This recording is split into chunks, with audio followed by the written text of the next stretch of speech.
really helpful. Thanks very much for having us along. My name is Richard Cook. This is Chris Brain. We'll introduce ourselves very shortly. We both work for an organisation called Developing Youth Practice.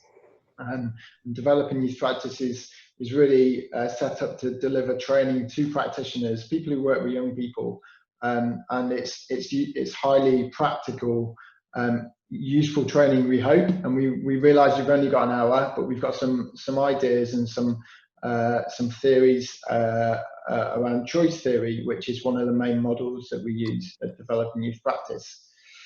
So just the title is Creating a Needs Satisfying Environment, which really talks about how our background working with a particular organisation called Fairbridge, which was a number of years ago. That's where a lot of our experiences come from. And in doing so, we've got various kind of ideas to share throughout the session. So there's quite a lot to cover. One of my colleagues, Ruth, often describes these 1 hour sessions as a bit like a London bus tour. You get like all the highlights, you'll see a bit of everything, but we won't stop for long in each place. So hopefully you'll stop in each place long enough to take something from each part of the session. And today we're going to cover most of the parts of the choice theory model. We will also be doing things like this, which is like holding up cards to the camera like that, and we've got cards to send out to you. So at the end, if you're interested in having some of these resources, then we can do that. We just need a name and address to send it to, so we'll come back to that at the end. But yeah, I suppose just to kind of say, in terms of our experience, I think combined we've probably got about 35 years worth of experience of working with young people, haven't we, Chris? Something like that. That makes us sound really old, Rich. I think we are quite old now, Chris. Yeah. And I guess a number of years kind of doing practitioner training like this as well. So, our background is working face-to-face with young people doing activity, but also staff training and training practitioners in different ways. Chris, is there anything else you want to sort of add in terms of your sort of background or anything else just now?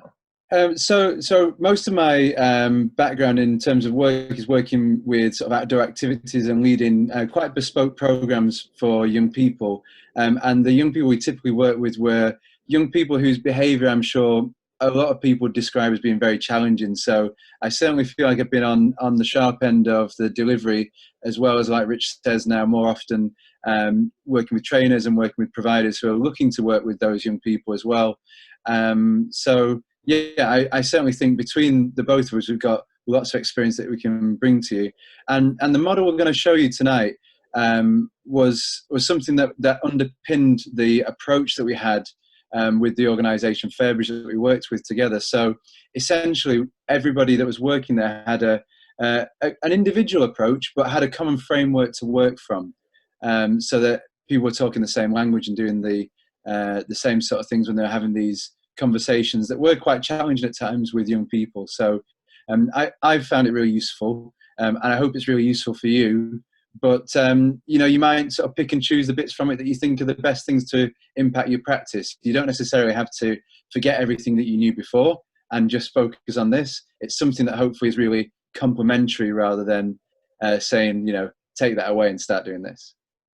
Yeah, brilliant. Thank you. And I think just to kind of say, so this is the book, Choice Theory. So we're not trying to sell you this. We're just saying if you're interested, you can go away and find that on local and national websites and stuff, which will sell you that. I suppose the reason why I show that is quite a helpful just a visual, just to recognise what we're talking about here. So has anyone heard of choice theory in any way, shape or form? Just do a thumbs up or put your hands up if you have.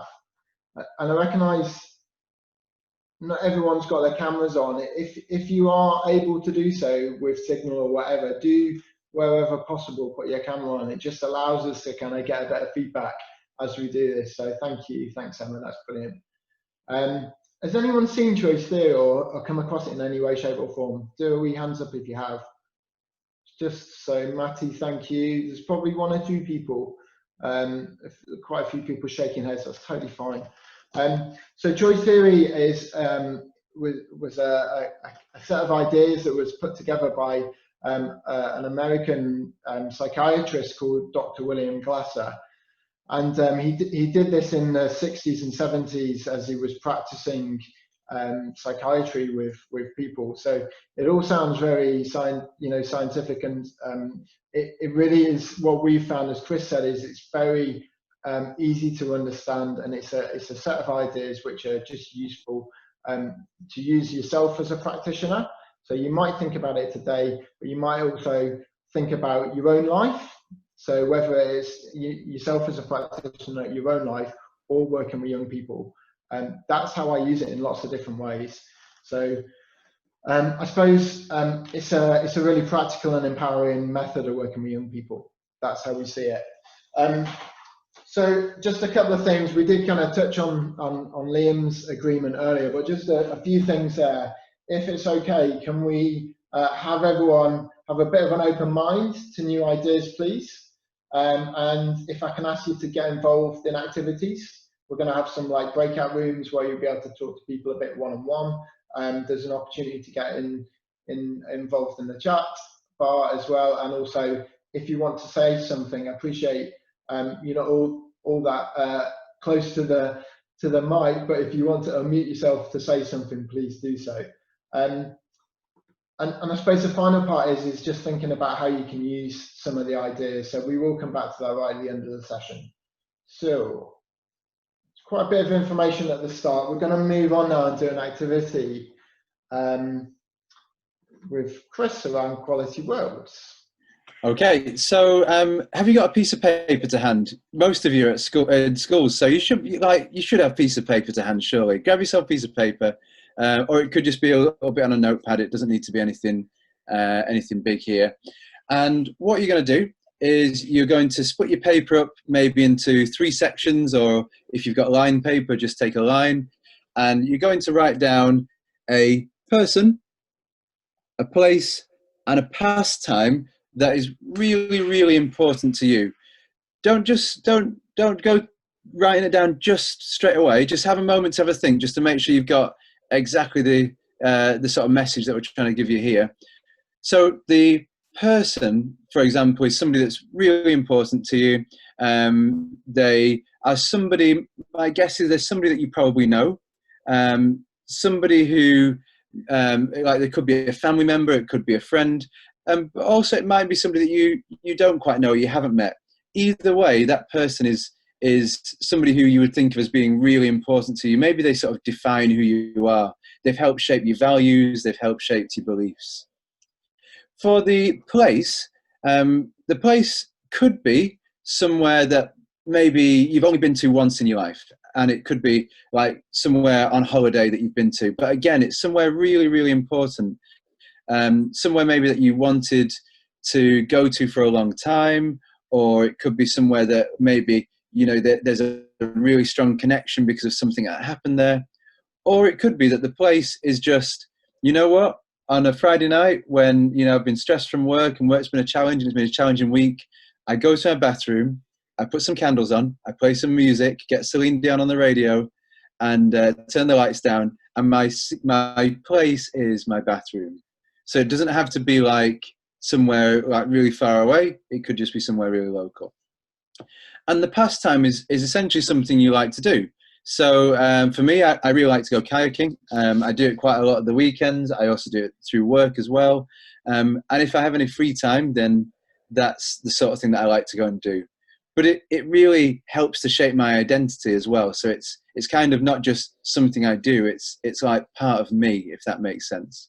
So hopefully, while I've been rambling there, you've got some notes down as to who your person is, who your place is, and what your pastime is as well. Everybody okay with that? Give me a thumbs up if you have done. Brilliant. So what we're going to do in just a sec is we're going to, oh, thanks for all the thumbs up there. It's brilliant. We're going to drop into some smaller breakout groups. Now, I'm aware that there's some people who are sat all around the same screen. So have you managed to work that one out, Rich? Is that? I'm in the process of attempting to work out. I think it'll be okay. Okay. Yeah. Great. So either way, we're hoping that at some point you're going to end up in a breakout group with somebody that you can talk to. And what we'd like you to do is just to take just a minute to chat to that person about one of the things you've written about. Yeah. And as you're listening to that conversation, as you listen to that person speak, listen to the messages that are coming through about that person, that place, or that pastime. Yeah. And of course, if there's an opportunity to, then just ask them a bit more about that.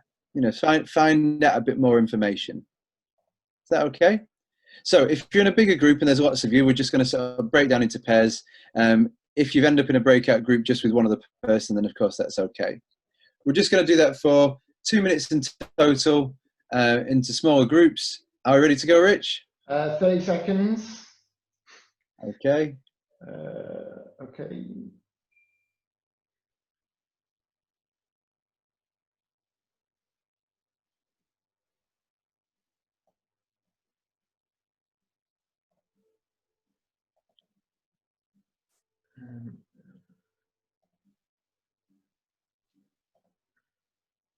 Almost there. Sorry, it's just Okay. a moment.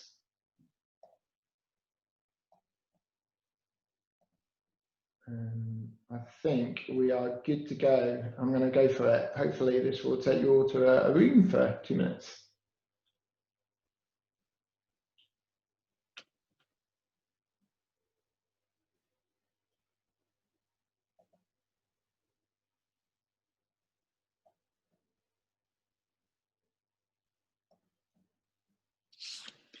Okay. So I'm just... Hi, Jeff. Jeff, you're just... Sorry, you don't have to worry too much about me if you're matching people up.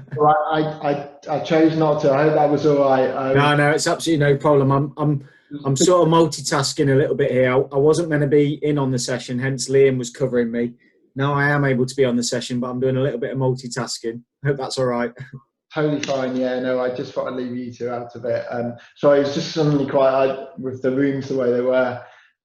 It was just making sure that we didn't put, two groups of like 6 people together. It would be quite difficult to do what we're asking them to do. So I think have we got Tracy still down there? We have, yeah, but I can't see Tracy. Is she at the top of the list, Rich? Sometimes if somebody's not been assigned, they're at the top of the list of the breakout groups. Yeah, I can't see her actually. Bottom of my list, but I don't know if she's still there. Is she? She seems to have She's not there. She's not there at the moment. I'm just nervous she'll come back and then. Well, she can talk to us if she comes back, can't she? That's true. Yeah, that's totally true. Yeah. At least we've not left her on her own. That's good. I think we're good. It's always really nerve-wracking sending people away. Yeah. Where are they going to and what are they going to do? But yeah, brilliant. I think we're good. We had on one of the other sessions, we had Ruth was trying to get them ready, the groups ready in the background, a bit like you were doing, and just midway through the session, just sent everybody to the room by accident. So it's when you're in the room and get your countdown clock. That's the nerve-wracking thing. Yeah. So I'm going to close rooms because I think we're on a countdown clock, Chris. So I'm going to yeah, 60 seconds. So they'll be back. Yeah, if they come back, they come back. We'll the chat afterwards will be just as useful, I'm sure. So yeah, I'm sure. Good stuff. Okay. Jeff, we seem to have a few people that aren't on my register. What do you think I need to do for that? Do I need to just mention that at the end and just get some of these people to send me an email address contact for them? Yeah, exactly that. That'd be good. Yeah, because there's quite a few that haven't turned up, but then there's quite a few that we've got that we weren't expecting. So I don't know whether it was a case of somebody's registered in a name for them and then it's been somebody else that's turned up, or whether it's. I'll do that. Okay. We could even ask for everyone to just clarify their email in the chat before they leave at the end, just so we can send presentations and details for them, and then we can just cross-reference. I'll do that at the end. Yeah, people are coming back now, so cool. I didn't quite catch how many people were here at the start, so I'm just kind of going to go on this. My screen looks quite full, so I hope that everybody's here. Yeah. So, totally aware that that's quite a quick, here's a quick activity, go and do it. You might have been midway through conversations and then we've kind of pulled you out of those. So apologies if we've kind of stopped you from there when you're mid-flow. What I'd love to do is just to call upon just a couple of people just to kind of chat really briefly about their experience. So Danielle, can I ask you to unmute yourself? Is that all right? Yeah. So as you were writing this up, as I was asking you to think about a person, a place, and a pastime, Yeah. what was that like actually doing that? I don't mean like how much fun was the activity. What's it like thinking about those important people and those important places? It was interesting because when you first said think of a person, place, or pastime, I straight away thought of 3 things. But then when I listened to you explain like what each one really meant, and I sat back and took a bit of a breath, I thought, oh, actually, it would be X, Y, and Z. So it was interesting to kind of sit back on myself and actually think about those 3 things in a little bit more detail. Good. And how does it feel? What's it feel like to think about those 3 things? Is it a nice feeling? Is it a challenging feeling? It's a bit emotional, I think, really. Okay. Yeah. That might just be like what's going on in the world right now and where I'm having to be and not being able to go out and stuff at the moment. So, yeah. Yeah, I can totally understand that myself. I often talk about my grandma on my sort of person, but you know, and then I find myself, if I end up talking about it, I find myself feeling quite emotional, like you say, about it all, because I haven't seen her for a while. Mm. And yeah, the things we write down on that sheet that we've just done, usually we're really emotionally connected to those things. They're really important to us. So thanks for that, Danielle. That's interesting there. Could I go to somebody else? Could I go to Carla? Are you able to mute yourself, Carla? Sorry, yeah. Hey. Yeah, that's okay. So what was it like talking to somebody about the things that were on your card? I was actually in a room by myself, so. Oh, were you? Oh no. Yeah. Right. Well, I tell you what. Like super quick. What was your place? My local horse stables. Your horse stables? Did you say? Yeah. Yeah. Tell me more about that. Go on. Give me some more info. Just really enjoy it because I think horses are just really good for your mental health, and I'm more of an animal person than a human person. Which. Right. And do you horse ride a lot?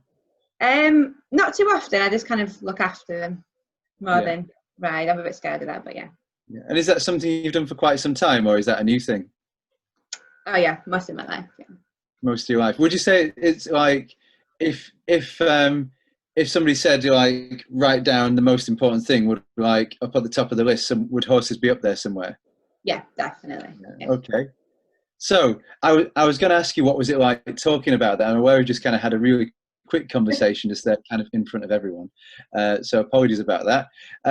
But is it nice to talk about the things that are important to us?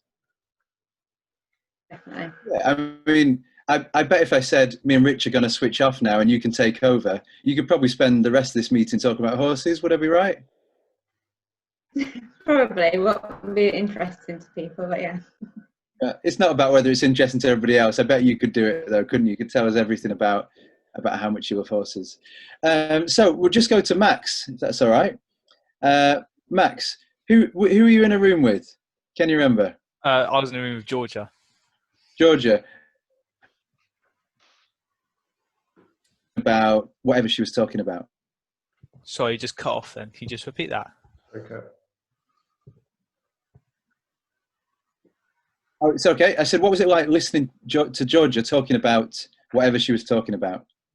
Yeah, so it was quite interesting actually, because Georgia was talking about how she transferred from, say, cheerleading to CrossFit and different experiences at uni. And that was that was sort of her pastime, and how it's sort of changed over time when she's had like different influences in her life and what's popular and what's been around friends. So it's quite interesting to see how that sort of changed over time, if that makes sense, and how your sort of experiences can be affected by other people. Brilliant. So what we're trying to do there is we're trying to set up some simple relationship building with that activity. We're trying to get you to think about what is it that's important to you, what motivates you, what drives you, what's shaped your values, what shapes your beliefs, and then to have a go at sharing that with somebody else. But also when you are listening to thinking about what messages are coming back at me. So I could talk to you, for example, about kayaking, and you might go, well, like when I start to talk about it, you might go, oh, it's just floating down a river in a little boat, you know. But when you start to really hear the message behind it, you might go, oh, that's about like great adventures, and it's about the people that you're with, and it's about the places that you go to. It's not just. Well, Chris, you've just More to it. There's a much deeper message about. There'd be lots that we would have in common about some of those messages, which we're going to go on to in just a minute. So I'm just going to do a super quick screen share with you, just to bring up a couple of things which I think will hopefully bring this to life a little bit. Has anybody seen that that phrase before? It's not until they know you care that they care about what you know. Anybody seen that previously? And that's one of the things that I really think about when I'm working with a young person, I'm working with a group, is trying to show them that I'm actually bothered about who they are and what they're interested in, so that hopefully if I have something to say or something to pass on to them or something to do with them, that they'd be more interested in the message that I'm giving because they know that I'm bothered about them. So I often say to people that time spent building a relationship is never time wasted. So if you're working with a young person and you're unsure where to go, then spend time building the relationship. We've got this sort of simple diagram here that talks about how much information do we get.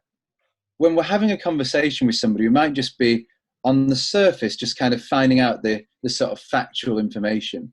So going back to what I was saying before, you know, I might talk to you about kayaking, you might ask me about it, and I might tell you what kind of kayak I've got, how much it costs, you know, where I go and that sort of thing.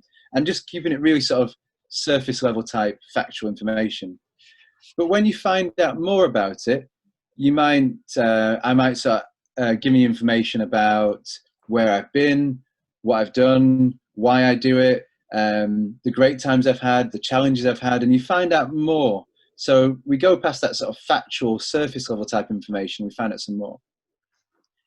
But when we get right into the heart of it, when we get to the middle, we start to realize about the needs that those things meet.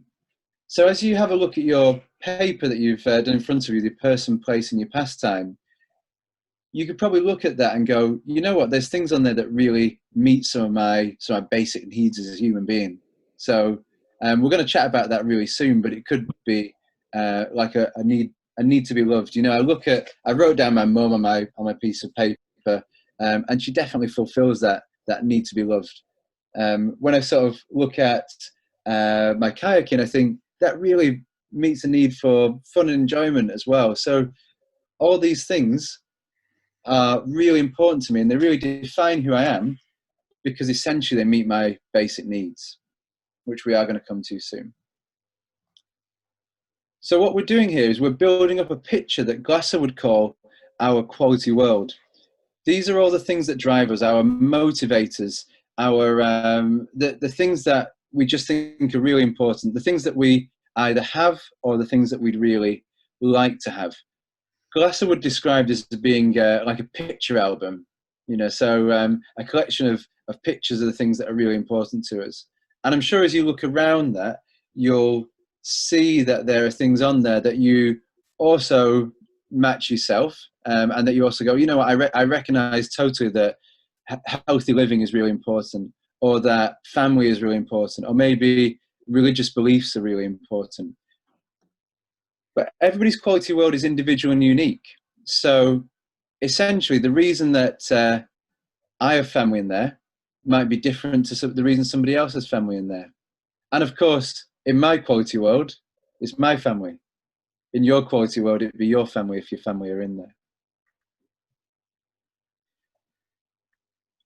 Does anybody have any ideas as to why it might be useful to know about a young person's quality world? Why would that be helpful for us when we're working with young people? Just give us a wave and then unmute yourself. Who's going to chip in? Danielle, is that you waving, or are you just adjusting your sleeve? You're just adjusting your sleeve, but you're going to have to come on. I mean, now. I can say something if you want me to.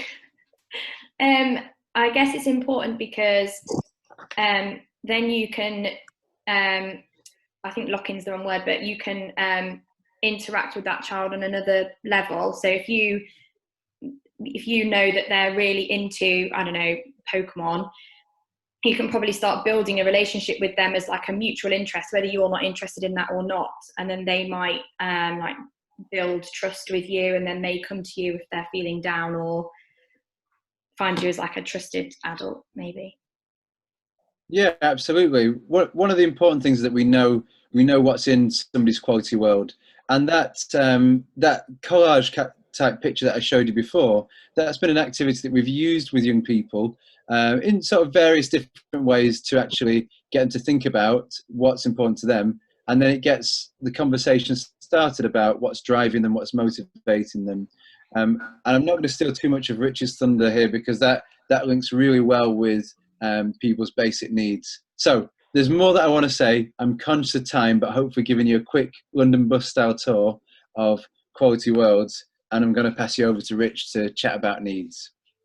Great, thank you very much. I was just doing a little bit of prep for my next bit. So yeah, so what we've talked about quality worlds. The next aspect we're going to talk about is Glass's basic needs. So on one of these cards, hope you can all read that? It's probably quite tricky if you're a bit further away. I can put that up on screen if that's useful, Rich. That'd be really helpful. So with the needs model, what Glasser suggested is that every aspect of things in our quality worlds will meet one or more of these 5 needs. So the 5 needs are love and belonging, self-worth and power, fun and enjoyment, freedom and survival and health. And what you'll notice is that, there's 4 psychological needs, the top 4 there, and the bottom being a physiological need, the survival and health need there. So what Glasser says is that all the time we have these needs. They're universal. Everyone has them, regardless of where you're from, what your background is. We all have these needs. Is Glasser's model. So one thing that's really interesting, there are other needs models out there. You might have come across Maslow, for example. It's a common other needs model that when you say, have you heard about needs, people talk about Maslow. So this is a little bit different in that there is no hierarchy in this. There are 5 needs, and all the time we're striving to meet one or more of these needs in some way, shape or form. And in Joyce Theory, we often talk about being in balance. So if you're in balance, all your needs are being met. But if you're not, you're probably just going to be a little bit out of balance and a little bit sort of wobbly, if you like. So I think in that way, it's a really dynamic model, and it's useful not to see it as a hierarchy as such. And that's particularly relevant when working with young people, that all the time you'll see lots of young people who, for example, might want to meet one need, which might throw another need into conflict. So, for example, you might have a young person might want to meet a fun need over a survival need, because they might be engaging in sort of risk-taking behaviour, and whether that's around perhaps drink or drugs, or whether it's around putting themselves in physical harm, in terms of maybe some of the groups we work with are based around inner cities, so kind of gang-related behaviour. So what's really interesting about this is that in order to meet one need, they may be putting other needs out of balance, if that makes sense. And what we're trying to do as practitioners, people work with young people, is to encourage young people to meet their needs in a way which is much more, doesn't harm themselves, it doesn't harm other people, and it doesn't harm relationships. So we've already talked about the importance of relationships in our work with young people. So when people do not have these needs met, as I said, they're out of balance, and they'll feel a bit wobbly. And I'm sure we can all relate to times in our lives and in our days probably when we might have felt a little bit wobbly, probably because one or more of these needs were not being met. So what I thought we might do now is just have a moment or two to go back into the breakout rooms that we set up, and I'll hopefully make sure everyone gets to be with someone this time around, and just have a think back to the cards that you've created with your 3 P's on, with your important things. Thank you, Chris. So your people, place, and pastime, and just have a think about what needs that might meet in relation to Glass's theory of basic needs. Okay, so I should just do that. And we'll put up the needs in that room on the chat as well, just so you've got a copy of them. Okay, we make a join it. We'll probably get a room.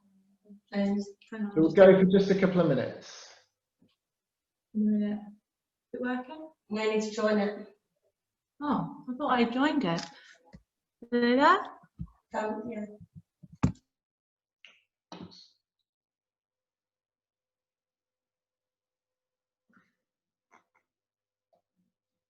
Okay. Liam. Not sure where we've lost Tracy to. Yeah, I'm not sure either. I've not seen Tracy at all. I hadn't noticed her at the start of the call, I'll be honest. Liam, I'm just going to try and send you to a breakout room to join in with Emma and Matty. I hope that's okay. Yeah, perfect. Thank you.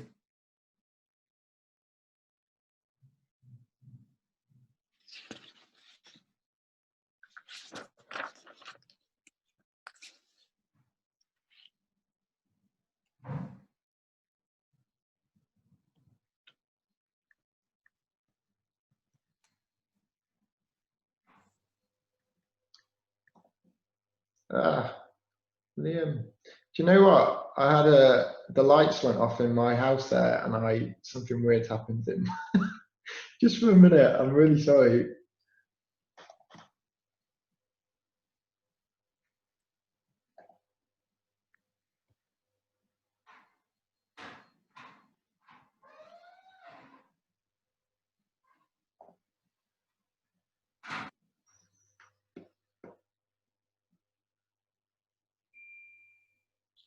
Right, okay. So Liam's away just now. Do you guys know Tracy? No, but that looks like a room in a school to me. So yeah, I wonder if she's just been pulled away onto something. You know, I'm sure I can see a bell in the top left there, that room. So yeah, it may be that she's dialed into it and she's been pulled away on some school business potentially. Yeah.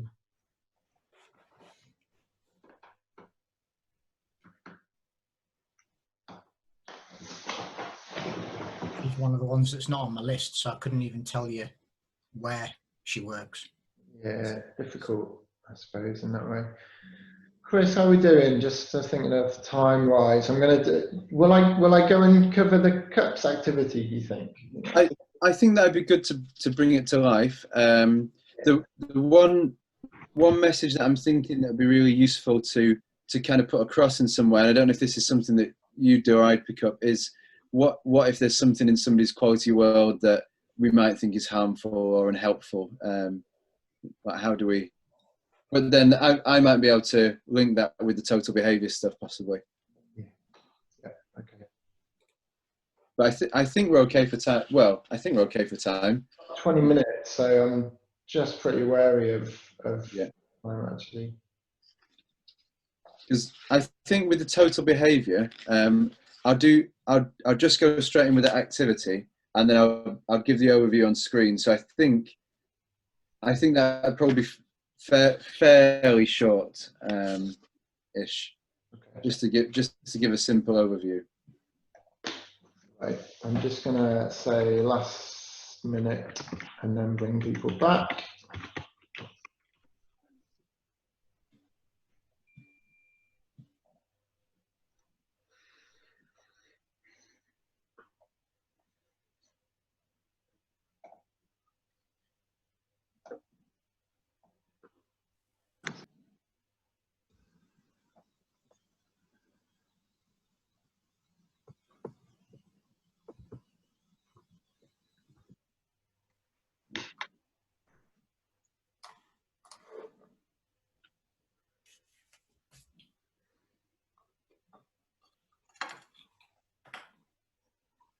Welcome back. There's just some of the breakout rooms might be finishing off conversations, so we'll be back together shortly. Just looking for one or two examples about which needs one or two of your things on your cards might have meant.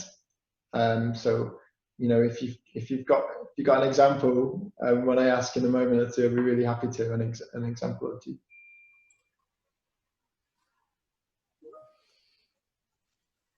Lovely, everyone's coming back. Lovely, welcome back everyone. So the question that we had was, you know, of the three things on your card, the person, place and pastime, which need or needs would it meet, or does it meet for you? And it'd be really interesting just to hear from maybe a couple of people. Would anyone like to unmute themselves and say something about their cards and which need?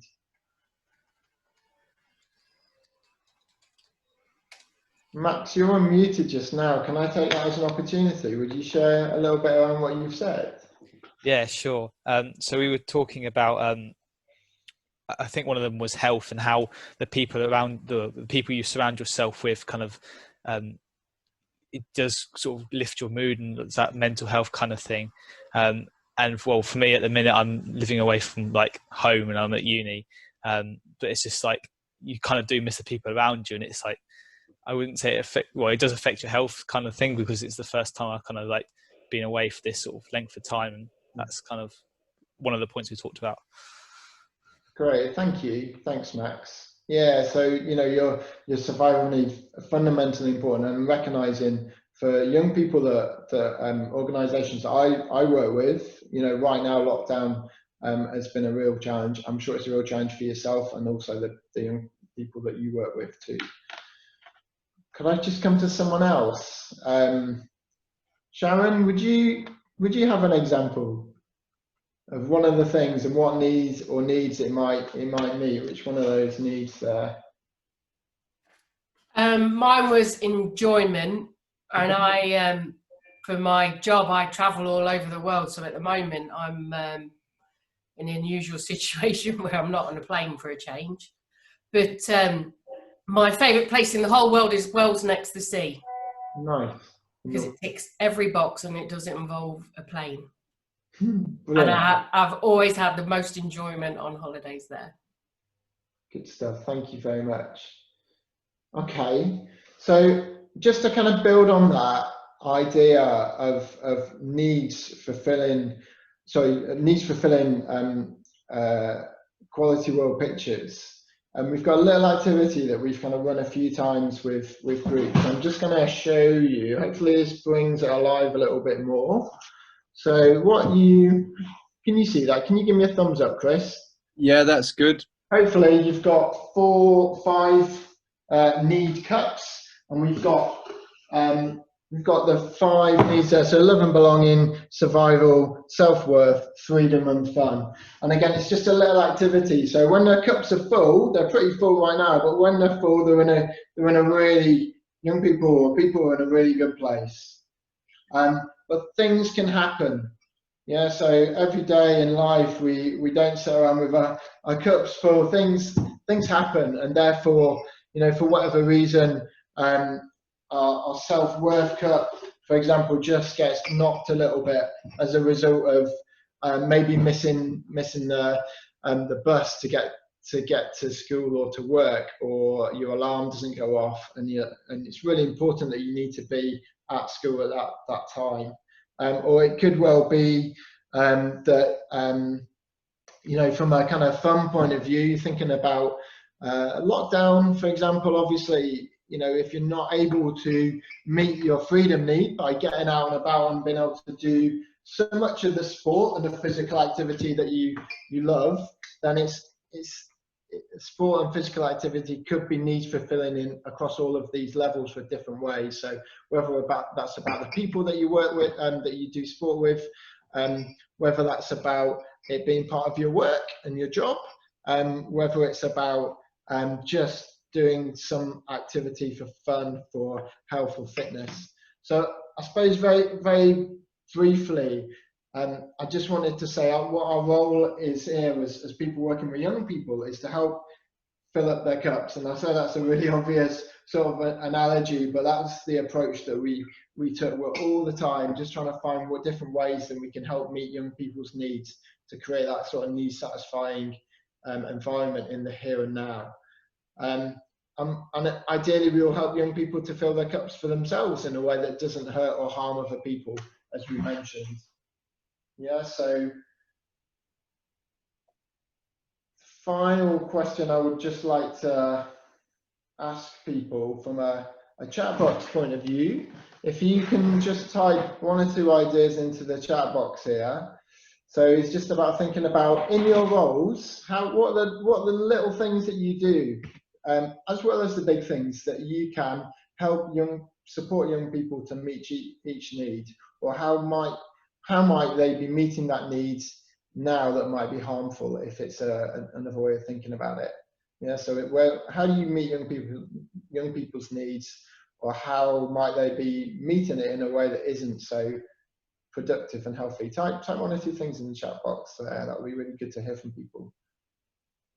And if you're in a group, yeah, shout out. Yeah, thanks, Danielle. So giving praise, listening, absolutely. Thinking about, the self-worth aspect here. You can't see my cups anymore, can you? Thinking about self-worth and power and belonging around meeting people's needs.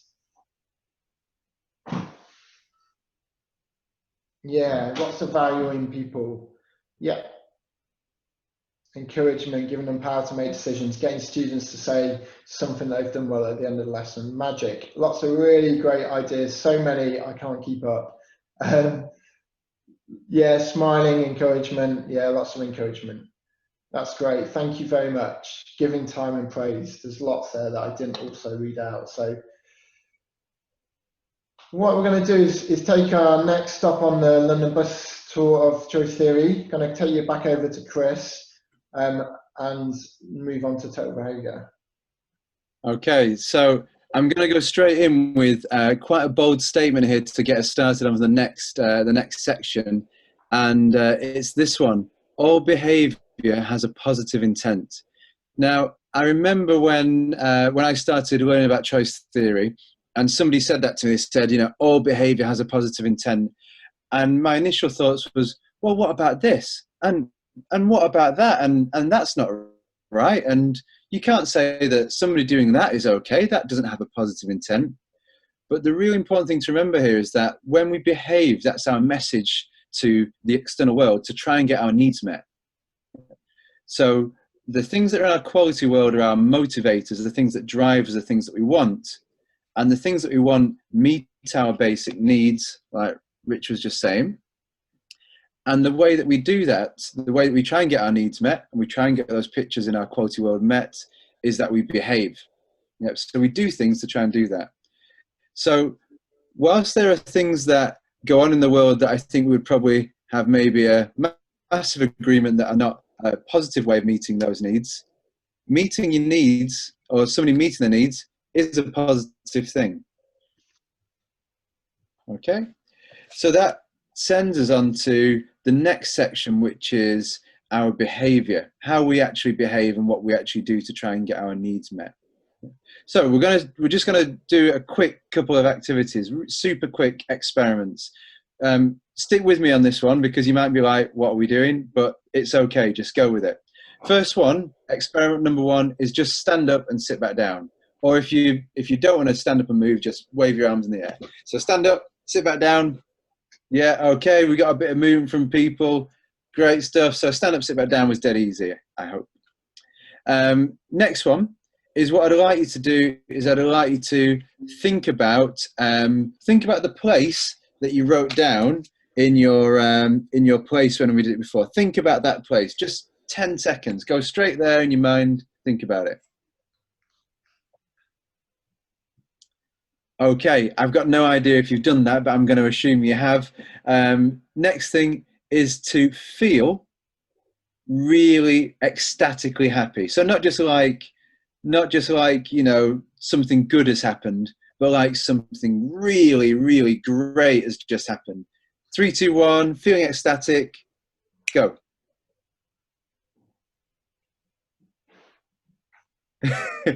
Nice attempt there, Kerry, I like it. Ecstatic looks different from my perception of it there, but that's okay. And the final activity is, without kind of getting up and moving around or doing something, what I'd like you to do is to change your heart rate, so increase your heart rate by 10 beats. Okay, 3, 2, 1, go.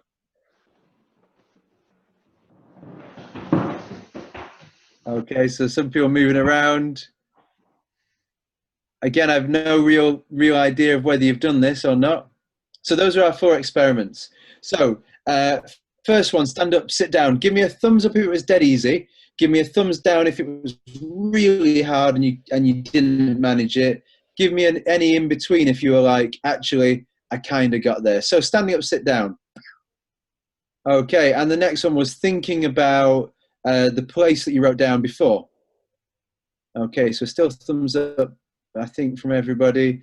What about the feeling ecstatically happy? Could you, like, on command, feel ecstatically happy? Okay, so quite a different range there. What about the raising your heartbeat? Like, any raising your heartbeat instantly in the moment on command? Could you raise your heartbeat? Yes or no? Okay, so again, a range of opinions there. I'm going to go with the fact that the first 2 were probably a little bit simpler to do there and then in the moment, which leads us really nicely into Glass's model of total behavior. So brought this car up on screen because we often talk about this through the analogy of a car. So at the front wheels, the things that steer us, the things that direct us and drive us towards somewhere, are our actions and our thinking. But the back wheels, the things that kind of just come along wherever we go, are the feelings and the physiology. So if, for example, we get we feel angry, you know, I'm sure everybody can reflect on a time when they felt angry. If we feel angry, that's essentially a message that one of our needs is not being met. Yeah. Now, what we could do is we could just carry on whatever we're doing and continue to feel angry.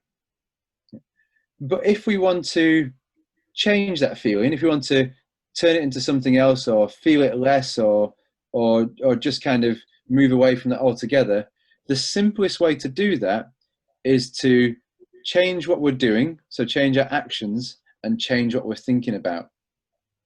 And the idea being that the front wheels steer the car in the direction that we're trying to get to. One of the other things that's really useful here is the idea that a small change in the moment might not be, of your actions and your thinking, a small turn of the wheel in the short term might not feel like it's had much impact. Because of course, if you turn a car wheel just a tiny bit and you drive like, 20 meters, it doesn't really go off course, nothing really happens. But if you were to drive for a few miles, then of course you'd have quite a big obvious impact, wouldn't you? So here, if we're looking to use this idea with young people, looking to use this model with young people, what we can encourage them to do is to change what they're doing, so change their actions, and change what they're thinking about if maybe they have an unwanted feeling or they want to feel really different to whatever they do right now.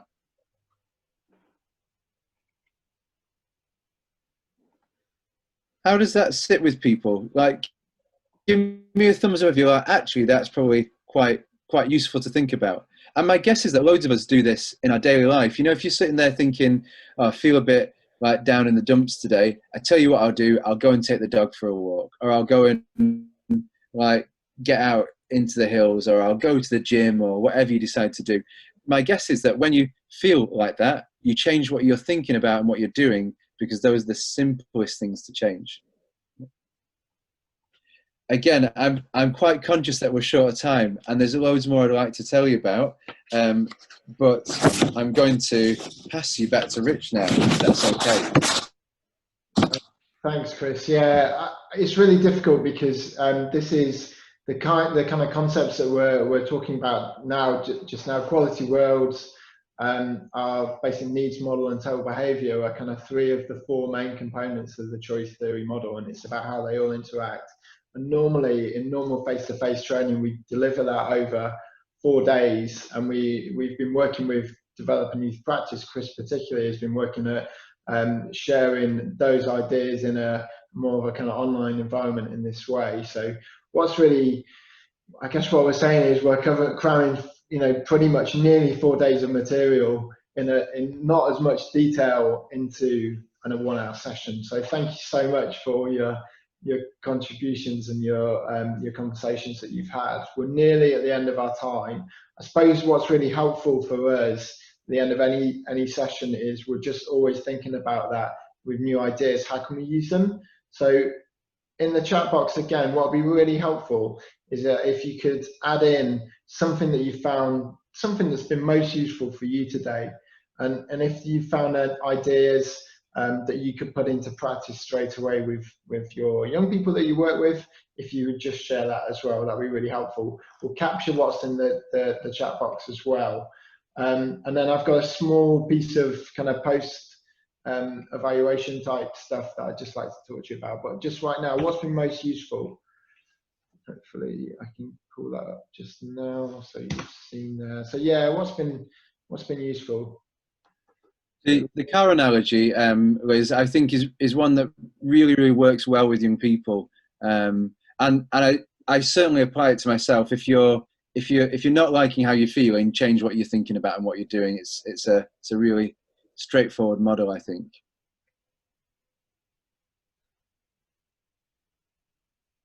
Again, the car analogy and you know, asking people who are acting out just to change one thing about their behaviour to get them back on track. So yeah, brilliant. Understanding the needs model, thanks Emma. Talking about what's most important to us, asking children you work with. Changing the thoughts, yeah, interesting. How you can change your thoughts and your way of thinking.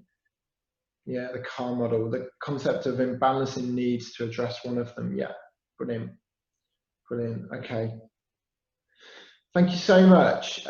It's really helpful just to get a little bit of feedback, and I hope you can find 1 or 2 of these ideas just in terms to take back to your practice, or find out a little bit more about, you know, some of the concepts here through Joyce Theory. A couple of things I just wanted to say. We will email around the short evaluation form. So with that will come an overview of the information that we've been sharing with you today. It's a kind of PDF with the chunks of the model and some detail in there. So you'll have that in writing to take away. And we really would appreciate it if we can get you to complete your evaluation form, because it just allows us to continually improve what we do. That's all from myself. Chris, is there any final words you want to say before we hand back to Liam? All I'd say is it really has been quick tonight. If there's anything at all that's kind of caught your interest, or you're like, you know what, that could be useful, but I want to find out more about it, just go and find out some more about it. you know, there's the information is out there. You could read the book that Richard said, but it has been really, really useful for me in my practice. So my guess is that for some, if not everybody here, it would also be useful for you as well. So yeah, take the time. If we've caught your attention tonight, take the time to seek it out. Thank you, though, very much for. And my final comment was around these cards.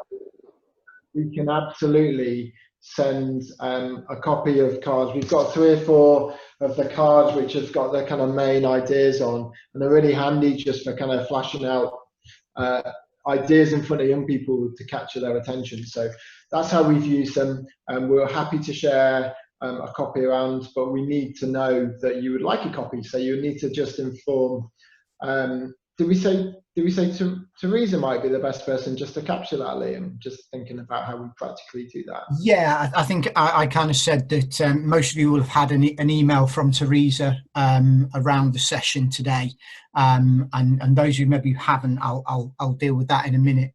But yeah, if you drop Teresa an email saying that you'd be really interested in some of the resource cards, and then we can kind of collate how many we need.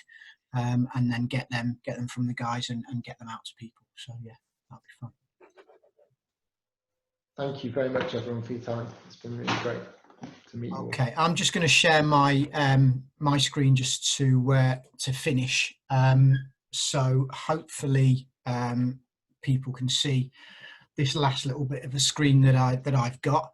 So yeah, I suppose the first thing is to say thank you very much to the guys.